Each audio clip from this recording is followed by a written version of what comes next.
Bismillahirrahmanirrahim.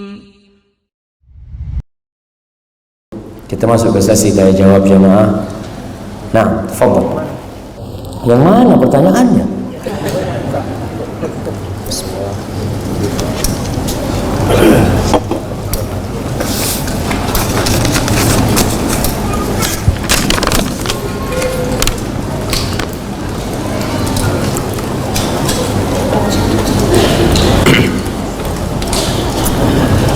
Assalamualaikum warahmatullahi wabarakatuh.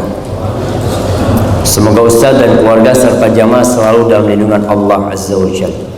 Ustaz, ana sekarang bekerja di hotel bintang 5 bintang 5 plus di Jakarta, dan ana menerima gaji dengan servis cas yang termasuk di dalamnya ada hasil penjualan alkohol dari restoran. Mohon arahannya Ustaz, apakah ana harus tinggalkan? Doakan agar ana dapat penggantinya.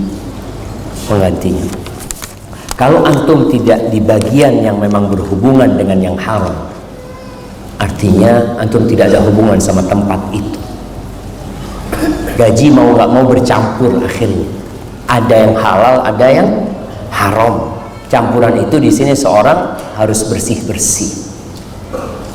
Kalau memang antum tidak di bagian yang seperti itu. Di bandara pun kita lihat ada yang jualan alkohol kadang-kala tempat itu jemaah. Tapi kalau antum di bagian yang berhubungan dengan itu, antum harus tinggalkan. Barakallahu fikum. Assalamualaikum Ustaz.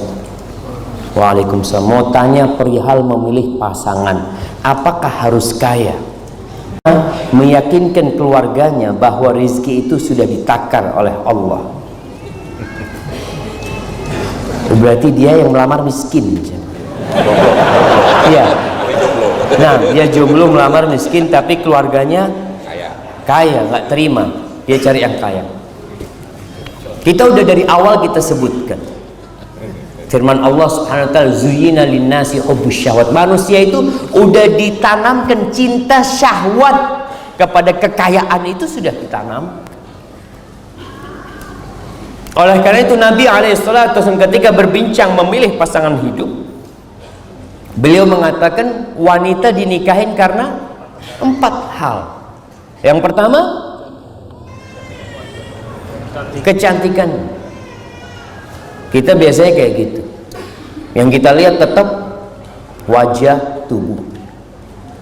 Nggak usah, anak nggak peduli sama wajahnya, karena udah tahu wajahnya cantik. Dia. Makanya kadang-kadang orang disunahkan untuk melihat pasangan hidup dia, kecantikan. Yang kedua, kekayaan. Artinya ada perempuan, anak nggak apa-apa Ustaz, dapat janda nggak apa-apa. Yang penting fulus Ustaz. Anak ini udah susah hidup bertahun-tahun Ustaz. Paling enggak kalau dapat janda fulus kan, aduh ya bisa makan enak dikit ya. Ada yang seperti itu. Makanya kenapa kalau janda kembang, ada bahasa Jawa itu namanya roles, rondo teles. Itu rondo yang banyak fulusnya, itu rame itu jemaah yang mau melamar itu, karena yang dia pikirkan, dia nggak ngelihat jandanya, ngelihat wajahnya, apa? Fulus. Ada yang seperti itu. Dan yang ketiga, karena nasabnya, anak bangsawan ya, Masya Allah. Itu di beberapa tempat masih seperti itu. Yang keempat, karena agamanya. Nabi SAW menyebutkan agama di terakhir, di dunia. Karena banyak agama memang dikesampingkan sama orang. Fadfar bidzatid din taribat yadak. Kalau engkau ingin beruntung, ingin berbahagia hidup di dunia dan di akhirat, cari yang agamanya baik. Urusan kekayaan aman. Kalau hatinya istri itu baik, mau kaya mau miskin dia nerima. Kalau dia wanita solehah. Kalau bicara kecantikan, mau secantik apapun istri kita, lama-kelamaan biasa-biasa aja. Betul, Antum mau istri kata dulu, oh ini paling cantik sekampung. Antum lihat di rumah nyuguhin makanan, biasa-biasa aja dia. Cantik kayak itu. Tapi ngelihat bininya tetangga, Masya Allah. Ada syaitan. Maka kalau bicara kecantikan jamaah, orang itu melihat sesuatu yang belum dia miliki tidak dalam wujud aslinya. Ketika sudah dimiliki biasa-biasa aja. Ini penjelasan para ulama tentang banyak hal. Mau mobil, mau motor, mau rumah. Antum ketika mau beli rumah baru, ngelihat rumahnya, ya Allah bagus banget ya, masuk keluar sana berangan-angan untuk beli. Ketika sudah dibeli sama antum, ditempatin biasa-biasa. Nggak ada lagi yang spesial dari sana. Sedangkan kalau bicara kecantikan, tambah tahun istri kita itu tambah cantik atau tambah tua? Astagfirullah ya. Sabar kita dapat istri kayak gini. Padahal dulu kepingin. Makanya cari yang agamanya baik. Selesai urusannya. Adapun bagi laki-laki, perempuan kalau mau cari laki-laki, Rasul SAW yang pertama, kalau antum mau nikah, antum harus punya kemampuan. Kalau nggak mampu jangan nikah. Ngapain? Puasa. Allah katakan wal yasta'fifil ladzina la yajiduna nikahan hatta yughniyahumullah min fadli. Hendaklah orang-orang yang tidak punya kemampuan jaga diri. Nggak mampu dia menikah karena nggak punya harta. Jaga diri sampai Allah kasih karunia-Nya. Dengan cara apa? Dengan cara puasa. Dengan cara ya menjaga hati sampai dikasih rezeki menikah. Dua kriteria yang disebutkan Nabi SAW di calon pengantin laki-laki. Yang pertama, agamanya baik, akhlaknya mulia. Kalau bicara agama baik, ada standar. Standar agama baik itu melaksanakan kewajiban, meninggalkan yang haram. Itu sudah. Dia alhamdulillah dia belum sholat sunnah, Ustaz. Cuma sholat 5 waktu, alhamdulillah. Berarti standar sudah. Dia Ustaz hafalan Qurannya nggak ada Ustaz. Bisa baca Quran, alhamdulillah. Yang standar, akhlaknya mulia. Insya Allah itu sudah cukup. Bahkan Nabi SAW mewanti-wanti jangan sampai ditolak. Kalau ada yang melamar agamanya baik dan akhlaknya mulia. Kalau ditolak orang seperti ini, takun fitnatun fil ardi wa fasadun arid. Akan terjadi kerusakan di muka bumi. Akan terjadi kekacauan yang dahsyat sekali. Anak kita akan dizalimi. Antum kalau orang seperti itu ditolak, maka bagaimana cara meyakinkan keluarganya? Ya harus orang lain. Kalau antum yang meyakinkan, nggak yakin mereka. Karena antum yang melamar kan, antum karena miskin aja ngomong kayak gitu. Maka harus lewat orang lain yang memberikan nasihatnya. Assalamualaikum warahmatullahi wabarakatuh. Waalaikumsalam warahmatullahi wabarakatuh. Pertanyaannya, saya belum lama menikah dan menyuruh istri saya resign. Tetapi istri ingin tetap berbakti, membantu, memberikan bantuan finansial ke orang tuanya. Qadarullah, istri terkena penyakit yang harus mengeluarkan biaya cukup besar. Namun dari kejadian ini, istri tetap ingin memberikan bantuan finansial ke orang tuanya. Mohon nasihatnya Ustaz. Apakah anak tetap memberikan izin untuk tetap memperbolehkan istri memberikan bantuan ke orang tuanya atau tidak? Sedangkan dari kejadian ini anak khawatir terhadap finansial keluarga, takut tidak bisa memberikan hak-hak kepada istri, anak-anak dan orang tua saya. Syukran jazakumullah khair. Jamaah rahimakumullah. Anak laki dan perempuan itu berbeda. Antum yang belum menikah, ketika punya anak perempuan nanti atau sekarang yang sudah punya anak perempuan, mendidik anak perempuan ini istimewa. Kalau antum punya 2 anak perempuan, dididik dengan baik, disekolahkan, dirawat, kemudian dinikahkan, tuh anak jadi penyelamat antum dari api neraka. Karena setelah antum menikahkan perempuan itu, antum nggak dapat apa-apa lagi. Seakan-akan hasil kerja antum membesarkan anak itu habis. Beda sama anak laki.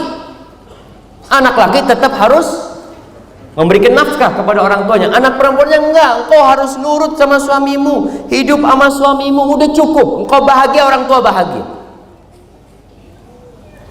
Tapi orang tua banyak yang nggak paham itu. Banyak orang tua menyekolahkan anaknya dengan harapan anak perempuannya nanti membalas budi orang tuanya, ngasih ke orang tuanya. Seperti anak laki, enggak sama. Karena proses pernikahan itu ada peralihan tanggung jawab. Bagaimana ketika seorang ayah mengatakan kepada kepada menantunya, zawwajtuka wa ankahtuka makhtubataka binti, kunikahkan kau dengan putriku dengan mahar sekian. Selesai. Suaminya mengatakan qabiltu, selesai, diterima sama dia. Surga dan neraka seorang istri jadi suami. Engkau tanggung jawab di hadapan Allah.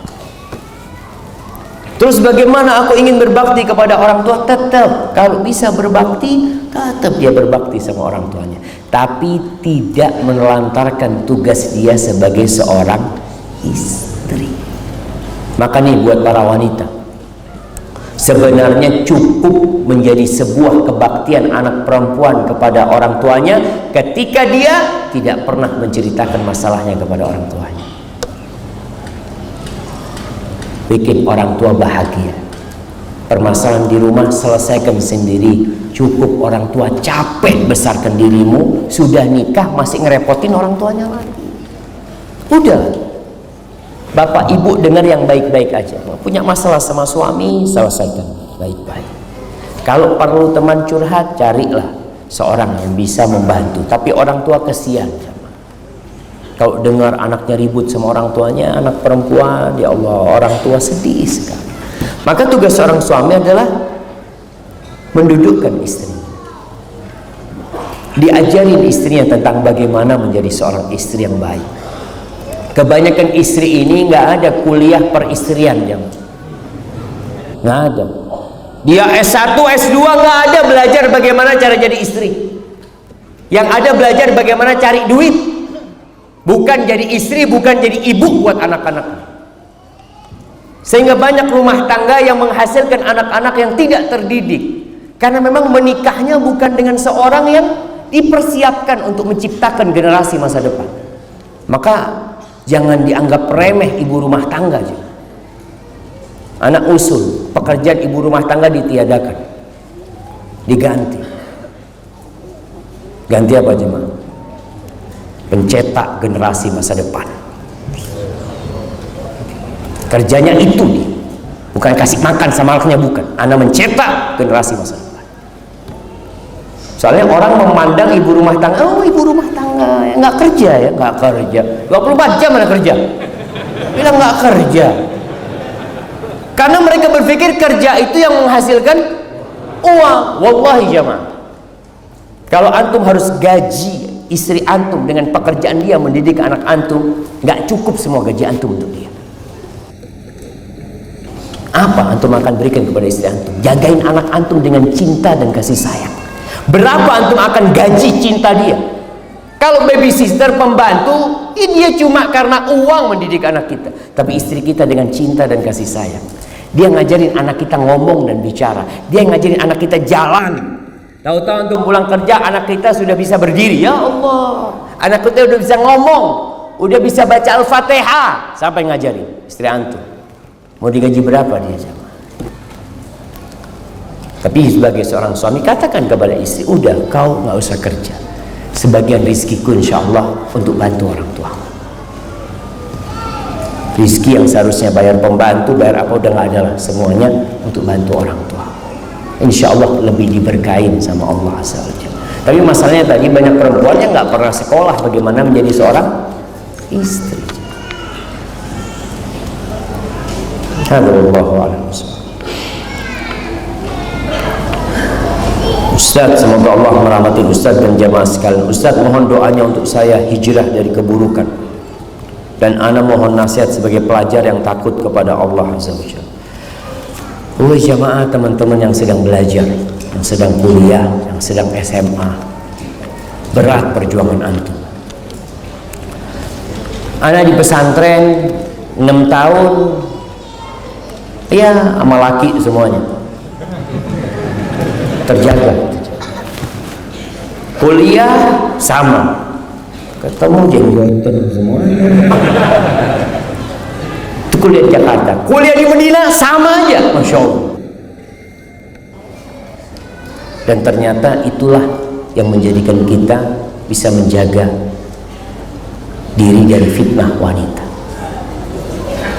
Dan ternyata kalau antum lihat-lihat, orang-orang Nasoro di Jakarta ini ada sekolah namanya Canisius ya. Itu khusus laki-laki, Katolik sekolah. Didirikan tahun 1929, masih zamannya Belanda. Belanda udah bikin sekolahan, nggak boleh laki campur sama perempuan. Oh kenapa, kata dia, mau belajar ini. Terus nanti kalau mau kawinnya nikah aja kalau udah lulus. Emangnya anak-anak mau diajarin apa di sekolah kalau harus kumpul laki perempuan? Dan Indonesia darurat HIV sekarang. Na'udzubillah min dzalik. Karena sering sampaikan di beberapa kajian hasil riset Menteri Kesehatan dan Komisi Perlindungan Anak, 62,7% anak-anak itu sudah pernah melakukan seks bebas di negeri kita. Kenapa? Ya karena sistemnya yang ada seperti itu. Anak SMA, anak SMP, kenapa mereka harus kumpul lagi perempuan sih? Ini yang Nasoro, yang Katolik, yang non Muslim berani bikin sekolah khusus laki-laki, dan lulusannya bagus-bagus karena serius sekolahnya. Tapi kalau kumpul sama cewek-cewek zaman sekolah berangkat, kadang-kadang yang dibawa cuma sisir zaman. Buku mas, bawa sisir di sekolah.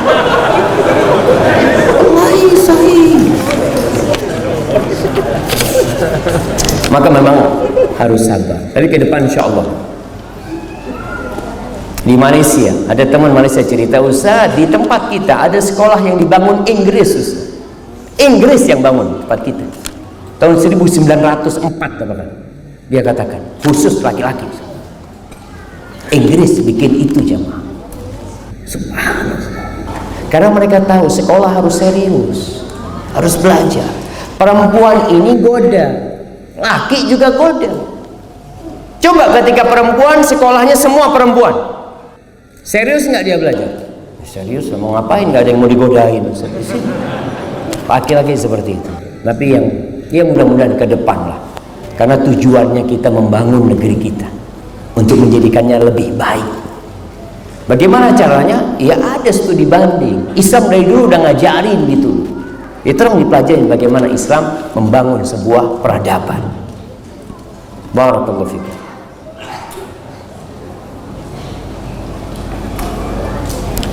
Anak saya bekerja di bank konvensional. Setiap bulan kami dikirimkan uang. Kalau dibilang kami sebagai orang tua tidak terlalu butuh uang tersebut, sebab kami masih bisa membiayai diri kami sendiri. Pertanyaan saya, apakah saya mendapatkan dosa riba jika saya menerima uang tersebut, dan apa hukumnya apabila anak saya menambahi biaya umroh atau haji saya? Apakah umroh dan haji saya sah? Jazakallah khairan.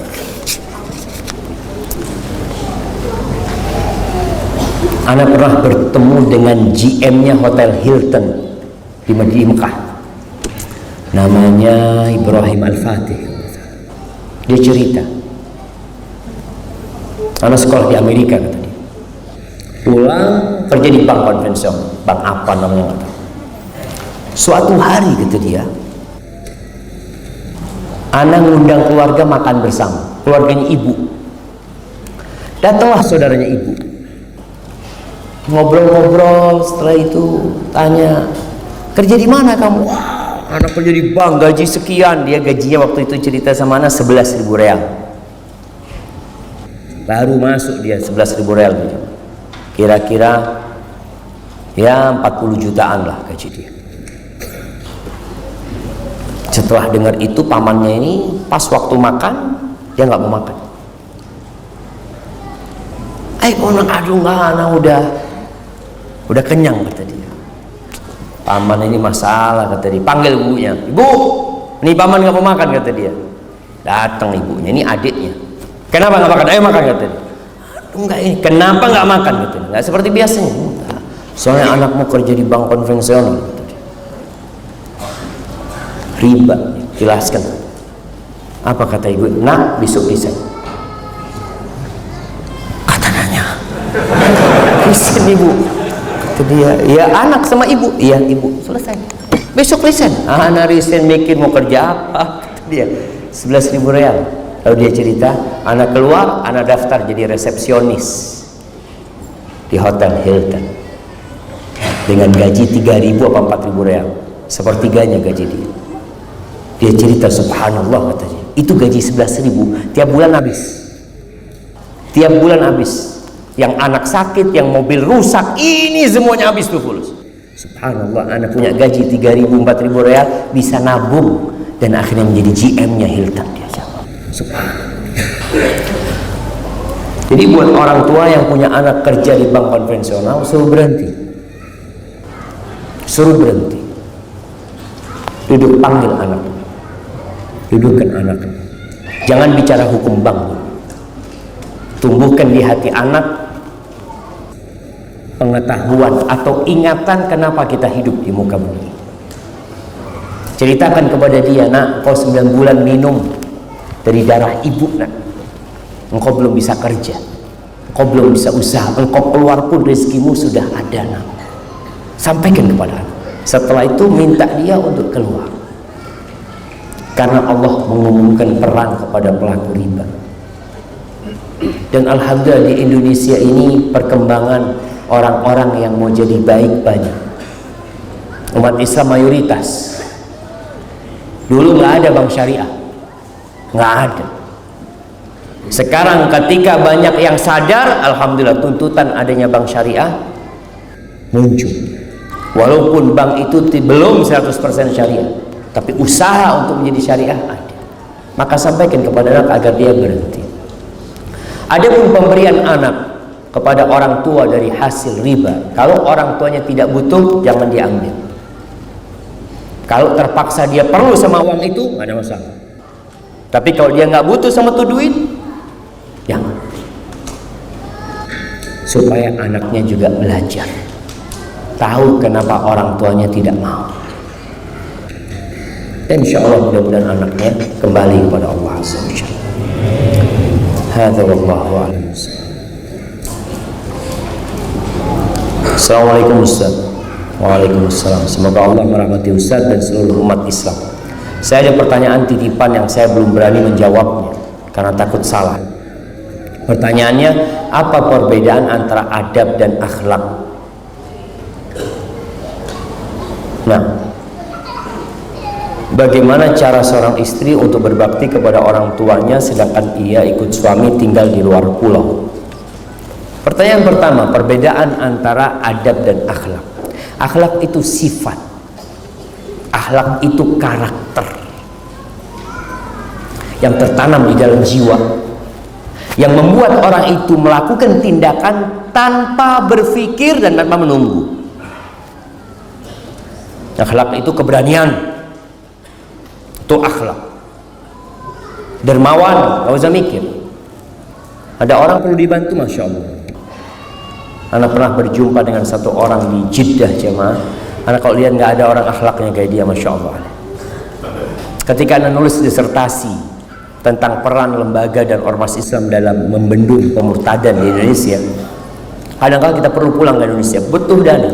Setiap anak telepon ke dia, jawaban dia satu, absyir, aman, ada kabar gembira buat engkau. Terus ya Allah ya Karim. Ini orang Masya Allah. Itu akhlak. nggak dibuat-buat.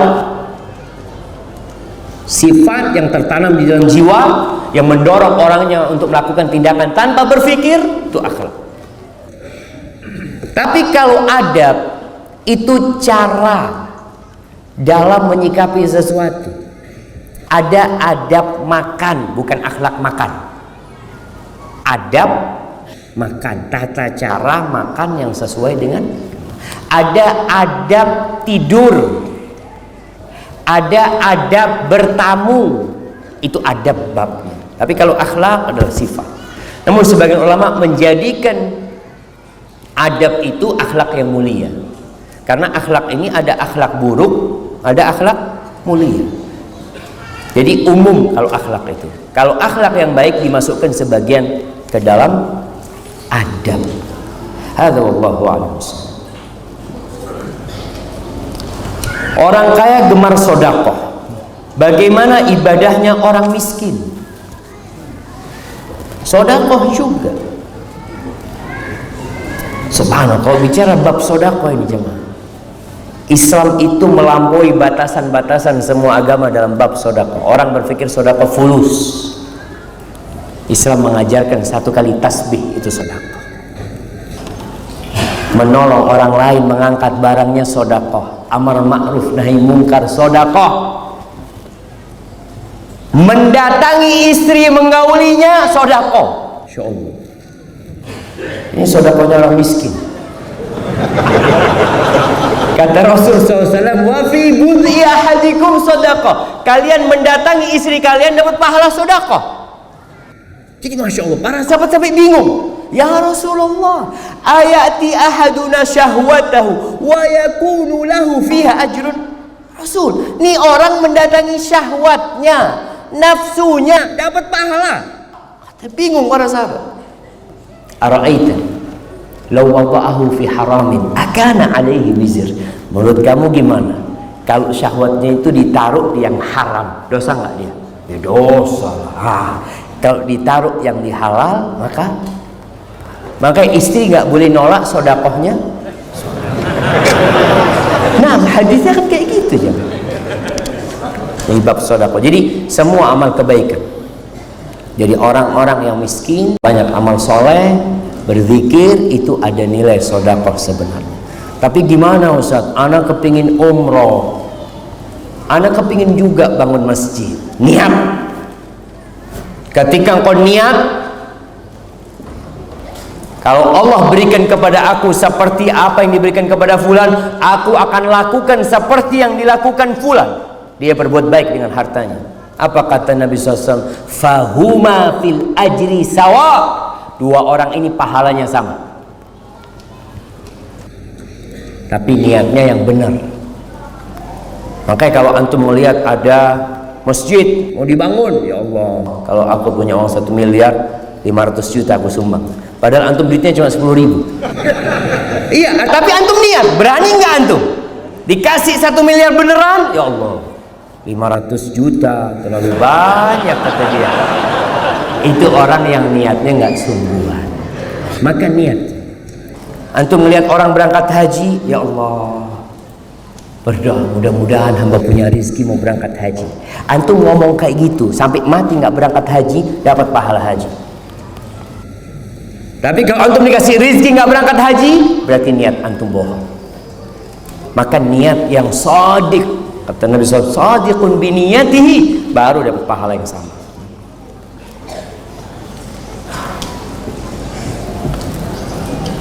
Assalamualaikum Ustaz.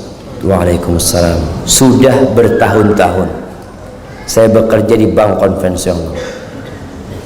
Sejak Agustus lalu saya memutuskan untuk resign. Tapi saya tidak memberitahu orang tua dan istri saya. Karena sebelum mengajukan resign, saya sudah bilang ke mereka bahaya riba. Tapi mereka tidak mempedulikan bahaya riba. Dan kini saya setiap hari nge-grab car tanpa diketahui orang tua dan istri saya. Mohon tanggapannya Ustaz. Jazakallahu khairan. Jamaah rahimakumullah, Allah mengatakan, walladzina jahadu fina lanah lanahdiyannahum subulana wa innallaha lama'al muhsinin. Dan orang-orang yang bersungguh-sungguh berjuang mencari keridhaan kami di jalan kami, pasti kami, kata Allah, kami tunjukin jalan-jalan kami. Allah itu bersama orang-orang yang suka berbuat baik. Ini orang Masya Allah, dia berani mengambil resiko itu. Tapi satu sisi dia tidak ingin menyakitin orang tuanya, menyakitin istrinya. Antum perlahan-lahan tetap berdakwah kepada orang tua, tunjukkan akhlak yang mulia. Dan kalau antum hijrah, antum akan diuji dan dicoba sama Allah.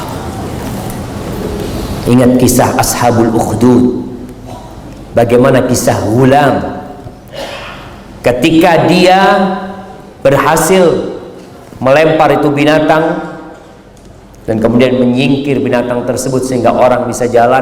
Kata pendetanya, ya Ghulam, engkau akan diuji, engkau akan diuji, dan persiapkan menghadapi ujian itu. Apa yang perlu dipersiapkan? Perbanyak baca hasbiyallah wa ni'mal wakil. Cukup Allah buat aku, Allah sebaik-baiknya penolong. Itu ucapan yang diucapkan oleh Nabi Ibrahim alaihissalam ketika Nabi Ibrahim dilemparkan dari alat pelontar menuju kepada api, karena kaumnya membuat api yang begitu besar sehingga mereka pun tidak bisa mendekati api tersebut.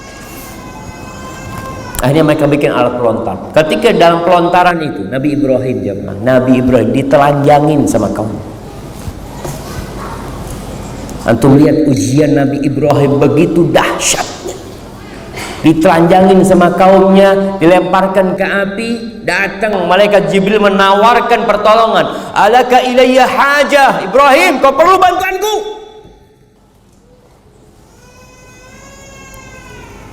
Kata Nabi Ibrahim, amma ilaika fala, kalau sama kau aku nggak ada perlu. Ini tingkat tauhid keimanan seorang nabi. Engkau makhluk sama aku makhluk. Engkau tidak akan bisa berbuat kecuali yang Allah kasih izin. Amma ilallah fana'am, tapi sama Allah aku perlu bantuan Allah sekarang. Lalu Nabi Ibrahim mengatakan hasbiyallah wa ni'mal wakil. Apa yang terjadi? Allah kirimkan hujan es? Tidak. Allah kirimkan angin yang mematikan itu api? La. Allah Rabbul Alamin. Allah itu Tuhannya api. Allah hanya mengatakan kepada api, ya nar, kuni bardan wa salaman ala Ibrahim. Wahai api, jadilah engkau sejuk dan keselamatan buat Ibrahim. Selesai diuji Nabi Ibrahim selamat. Nanti istrinya diuji dengan istri yang nggak punya anak bertahun-tahun. Nabi istrinya nggak punya anak bertahun-tahun. Sampai seperti itu. Punya anak nggak boleh ngelihat anaknya. Nabi Ibrahim punya anak, anaknya suruh taruh di Mekah. Bertahun-tahun, puluhan tahun baru melihat Ismail dalam gendongan disuruh bawa ke Mekah, tinggal di sana. Nggak ada siapa-siapa di sana jemaah. Lihat ketika orang bergantung sama Allah. Itu istrinya Nabi Ibrahim, Hajar, berkata kepada Nabi Ibrahim, ditaruh di sana, ditinggalin air satu wadah sama kurma. Nabi Ibrahim balik, kata istri, ya Ibrahim, ila man takiluna, kamu titipkan kami kepada siapa di sini? Nabi Ibrahim diam. Dia jalan dengan kendaraan, nggak noleh, nggak tega Nabi Ibrahim. Ditanya lagi sama istri, ya Ibrahim, engkau titipkan kami kepada siapa? Terus Nabi Ibrahim jawab. Yang ketiga kalinya istrinya sadar, kayaknya pertanyaannya ana yang salah. Maka dia rubah pertanyaannya, ya Ibrahim, Allahu amaraka bihada, apakah Allah yang memerintahkan kepadamu untuk melakukan ini? Kata Nabi Ibrahim. Kata istrinya, silahkan kau pergi, Allah tidak akan melantarkan kita di tempat ini, silahkan kau pergi. Tapi butuh perjuangan jamaah. Antum pikir istrinya Nabi Ibrahim diam duduk-duduk di sana? Ketika air sudah habis, susunya udah kering, kurma juga sudah habis. Ismail menangis, ditinggal sama ibu. Aku akan cari air. Dia percaya sama Allah, tetap ada usaha. Dan kita akan diuji. Jadi buat teman-teman yang hijrah, sabar. Antum ujiannya tidak sebesar ujian tukang sihirnya Fir'aun. Tukang sihirnya Fir'aun itu pagi hari masih musyrik, sore hari sudah beriman dan disalib di pohon-pohon kurma. Dibantai sama Fir'aun. Ribuan jumlah mereka. Jadi kalau antum cuma kehilangan pekerjaan, kehilangan mobil, kadangkala ada yang harus kehilangan orang tuanya, kehilangan istrinya. Perjuangan para sahabat yang hijrah itu jamaah, diusir sama orang tuanya. Nabi Ibrahim itu kehilangan bapaknya. Dia cinta sama bapak, tapi kata bapaknya, ya Ibrahim, la illam tantahi la arjumannak. Ibrahim, kalau kau nggak berhenti ngasih nasihat aku akan lemparin engkau dengan batu. Wah, jurni mania. Sana kau pergi, tinggalkan aku sendiri. Subhanallah, gimana anak diusir sama orang tuanya. Tapi Nabi Ibrahim tetap berusaha baik sama orang tuanya. Maka buat teman-teman yang hijrah, hendaklah bersabar.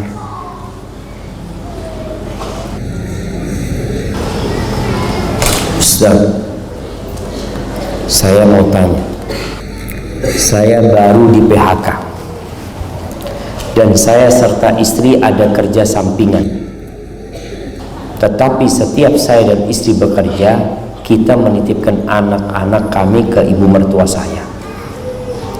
Ibu mertua tidak pernah komplain. Saya dan istri sebaiknya bagaimana Ustaz? Saya ingin istri saya resign agar mengurus anak sepenuhnya. Apakah keputusan saya baik dengan menitipkan anak ke mertua? Karena di sisi lain kami saat ini butuh pendapatan untuk menghidupi istri dan anak-anak saya. Mohon jawaban Ustaz. Jazakallahu khair. Jemaah rahimakumullah, kalau bicara orang tua, maka kita punya kewajiban berbakti sama orang tua kita, bukan merepotkan orang tua. Tapi kalau kondisi yang memang berat, boleh seorang anak minta tolong orang tuanya, asalkan tidak membebankan orang tua. Karena orang tua kita tuh jamaah sampai kapanpun tetap sayang sama anaknya. Kita itu dipandang sama orang tua masih kecil, masih perlu bantuan dia. Dan ada seorang anak, ya Allah, anak kalau ngelihat anak berbakti sama orang tuanya itu jamaah iri ya. Ada seorang anak, dia itu tiap tahun kira-kira kirim duit ke orang tuanya 100.000 real tiap tahun, tiap bulan 370 juta dia kirim duit kepada orang tuanya. Sukses anak. Tapi kalau dia berangkat ke rumah orang tuanya, dia nggak bawa duit. Dia nggak bawa duit. Dia memang sengaja anak tinggal dompet apa anak tinggal. Kadang-kala belanja sama ibunya ke supermarket, sampai supermarket, Umi, anak nggak bawa fulus Umi. Kata Uminya, absyir, tenang, pakai duitnya Umi. Dia ingin supaya dia tetap kecil, dia perlu sama ibunya. Dan Allah mengingatkan kita supaya kita itu ingat kalau kita ini masih kecil. Di hadapan orang tua kita tetap anak pangkatnya. Maka Allah suruh kita berdoa, apa doanya? Wa qur rabbirhamhuma kama rabbayani shaghira. Ya Allah, rahmatin keduanya sebagaimana mereka merawat aku ketika kecil. Sampai antum tua tetap doanya itu. Supaya ingat kita kecil. Maka antum kalau bisa tidak merepotin mertua. Udah tua, udah capek, dia udah kasih anaknya sama antum, antum repotin. Kalau istri bisa resign, itu akan lebih baik. Resign dari pekerjaan bukan berarti perempuan tidak bekerja. Alhamdulillah banyak pekerjaan yang bisa dilakukan. Tetap bergantung sama Allah SWT, jangan pernah bergantung kepada pekerjaan kita. Yang kasih rizki itu bukan bos kita, bukan perusahaan kita.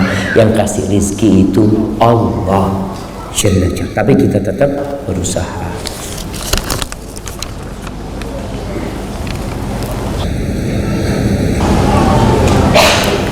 Bolehkah bersedekah lalu berdoa untuk diluaskan rizki dan untuk dilunasi semua utang?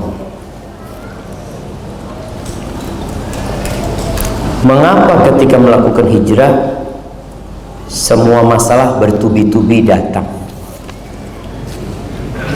Nah, itu tanda cinta Allah. Idza ahabballahu 'abdan ibtalah. Kalau Allah cinta sama hamba, Allah kasih balak tuh hamba, kasih ujian sama Allah. Idza ahabballahu 'abdan yusib minhu, kasih musibah. Kenapa? Orang ini kalau sehat terus, lancar terus hidupnya, bisa lupa sama Allah. Allah katakan innal insana la yatgha. Kapan manusia itu benar-benar melampaui batasnya? Kapan itu terjadi? Ar-ra'ahu istaghna, ketika dia merasa cukup, nggak perlu sama Allah SWT. Dia mau makan untuk 7 keturunan cukup. Setiap dia mau beli dia ada uang. Tapi orang kalau nggak punya duit dia jadi ingat, ya Allah. Mau beli obat antum nggak punya duit, antum ingat sama siapa? Allah SWT.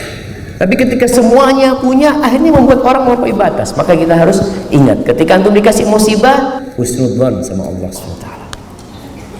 Allah sedang bersih-bersih antum, agar antum terus ingat sama Allah.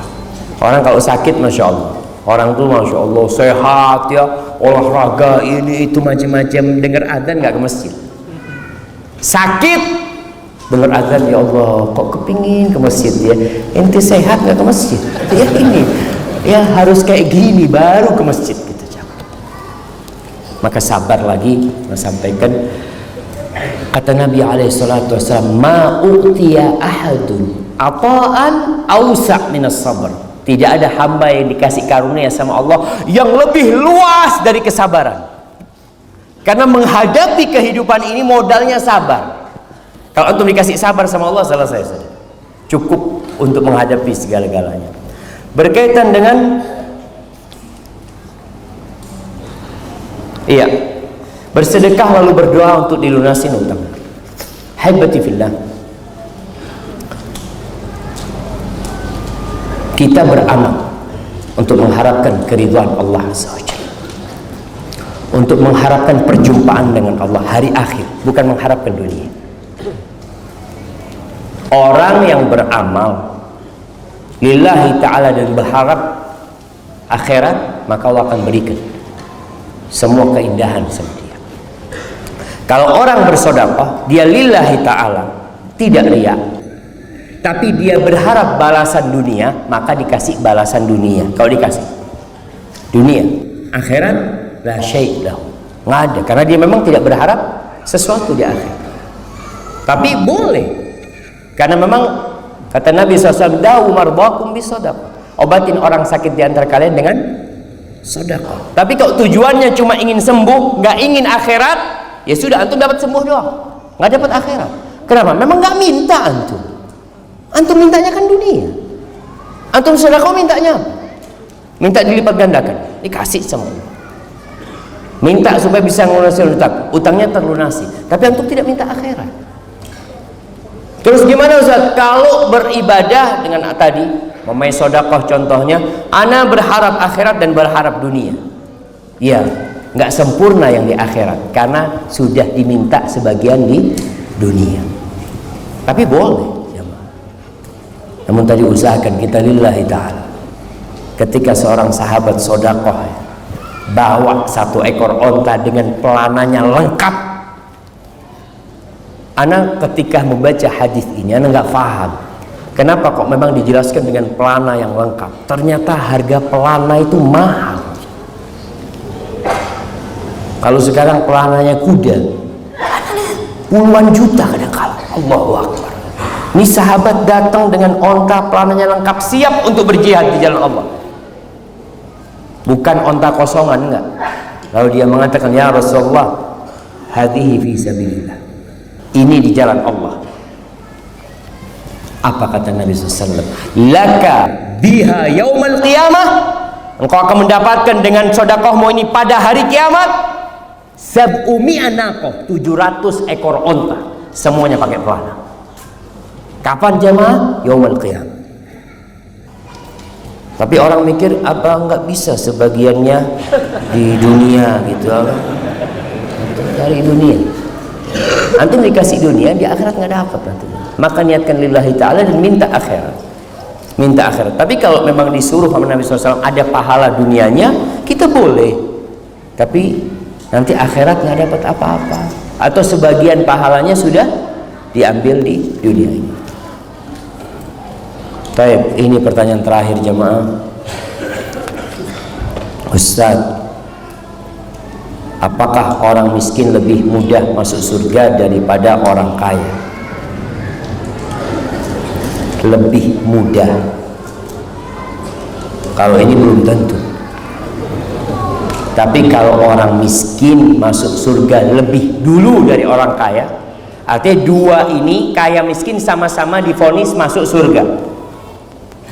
Tapi orang miskin masuk surga lebih dulu dari orang kaya, iya. Tapi kalau dibicarakan lebih mudah, enggak juga. Sama-sama ujian. Ada orang miskin enggak bersabar. Dia selalu mengeluh. Kenapa aku miskin? Kenapa dia kaya? Bisa jadi enggak masuk surga. Orang-orang miskin, kata Nabi SAW, yadkhulu fuqara'ul muhajirin, orang-orang miskin, fakirnya orang-orang muhajirin itu masuk surga lebih dulu daripada orang-orang kaya 500 tahun ya. Orang miskin udah di surga, orang kaya masih belum selesai urusan. Antum mau jadi orang kaya, orang miskin? Tetap antum mau jadi orang kaya kan? Itu fitnahnya dunia. Tetap mau jadi orang kaya. Ini masuk surga lebih dulu. Kalau mau jadi orang kaya nggak apa-apa. Tapi masuk surga tanpa hisab, tanpa adab. Jadi antum masuk duluan juga. Tapi kalau masih harus, Masya Allah, mati lampu.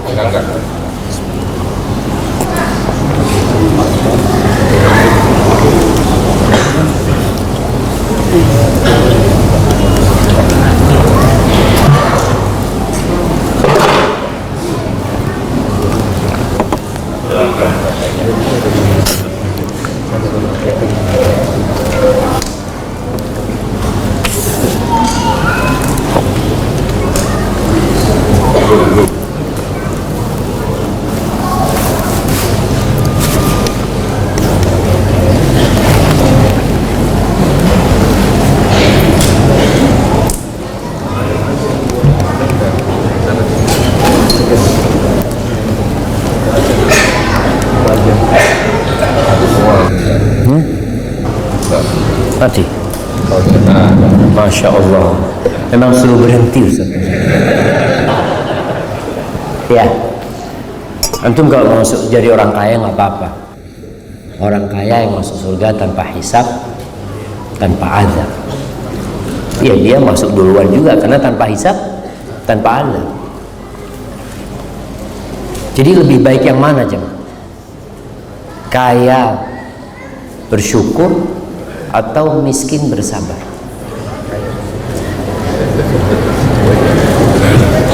Sebagian mengatakan orang miskin memang masuk surga lebih dulu, tapi orang kaya mungkin terlambat masuk surganya. Tapi surga itu kan tingkatannya banyak, ada 100 derajat, ada 100 derajat. Satu derajat ke yang kedua ini jaraknya antara bumi dan langit. Seperti itu cara. Jadi bisa jadi orang kaya ini terlambat masuk surganya, tapi dia berada di derajat yang tinggi. Maka ya kalau minta surga, kata Nabi SAW, mintalah surga Firdaus. Itu surga paling tinggi. Perlu perjuangan dan pengorbanan. Maka ikhlaskan niat lillahi ta'ala, berharaplah karunia Allah. Semua yang kita miliki akan kita tinggalkan, yang ada tinggal amal soleh kita jemaah.